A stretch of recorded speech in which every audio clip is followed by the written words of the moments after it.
Сэлэн аймгийн Ардчилсан намын 20-ны 33 дугаар хуралдаанаар Улсын хурлын гишүүн засгийн газрын хэрэглэх газрын дарга Баяр Зогт Улсын хурлын гишүүн аж үйлдвэрийн сайд Эрдэнэбат нарыг 100% саналаар Улсын хурлын сонгуульд нэр дэвшүүлэх мандат олгожээ. Монголын өр тариа эрхлэгчдийн газар тариалан холбооны тэргүүн цан дэлхийг 83% саналаар нэр дэвшүүлэхээр болсон байна. Харин Ардчилсан намын дарга Улсын хурлын дарга инх болд Баянголыг ахлахаар болж байна. Өнгөрсөн сонгуулиар тэрбээр жагсаалтын 2-т бичигдэж Улсын хурлын гишүүн болж байсан юм а. Түүнтэй хамт Шонхрын буюу Хуамын хөгжил нийгэм хамгааллын сайд Эрдэнэ Улсын хурлын гишүүн Одон Туяа Баянгол дөрвөн засаг дарга Орос нарт нэр дэвших эрхийг дүүргийн намын ороноос нь олгожээ.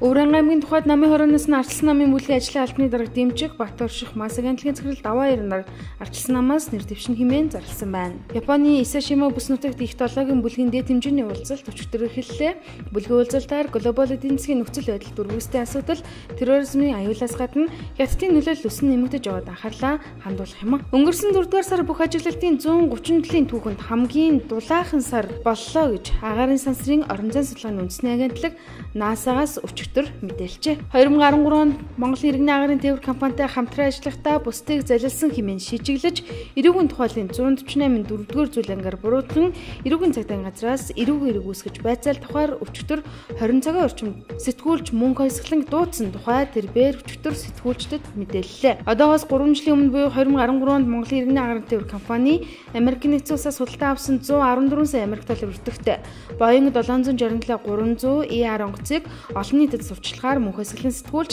тус компанитай 40 сая төгрөгийн гэрээ ээж өчээ. Асамын дэд хэмжээний 11-р уулзалтанд 7 орны төрийн тэргүүнүүд оролцох учир аюулгүй байдлыг нь харгалзалж уулзалтын хөтөлбөрийг Асамыг зохион байгуулагчид нууцлж байна. Ерөнхий мэдээллээр 7-р сарын 15-ны өдөр нэгдсэн хуралдаа эхэлж үдээс хойших нь Монгол улсаас урьдчилах үндэсний өв соёлыг харуулах Найрсаг Улаанбаатар урлагийн тоглолтыг Чингисийн талбайд Чингисийн хүрээ жуулчны баазад нүүдэлчдийн наадмыг зохион байгуулах юм а. Харин маргааш нь буюу 7-р сарын 16-ны өдөр төлөөлөгчид хаалттай авралдах юм. Үүнийг Асамын дээд түвшний уулзалтын гол аминд судсаа гэж гадаад иргэн сайд нэрлэжээ.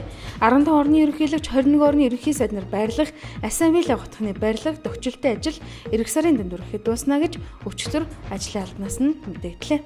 Сонгуулийн тухайд нэмэлт өөрчлөлт оруулснаар гадаадтайгаа 150 мянган иргэн сонгуул өгөх боломжгүй болсон. Энэ нь үндсэн хууль зөрчсөн үйлдэл учраас үндсэн хуулийн цэцэд өргөдөл гаргаж зогсохгүй сонгуулийн эрх болон гадаад иргэн яамд хэсэг иргэд шаардлага өргүүлэхээр болжээ.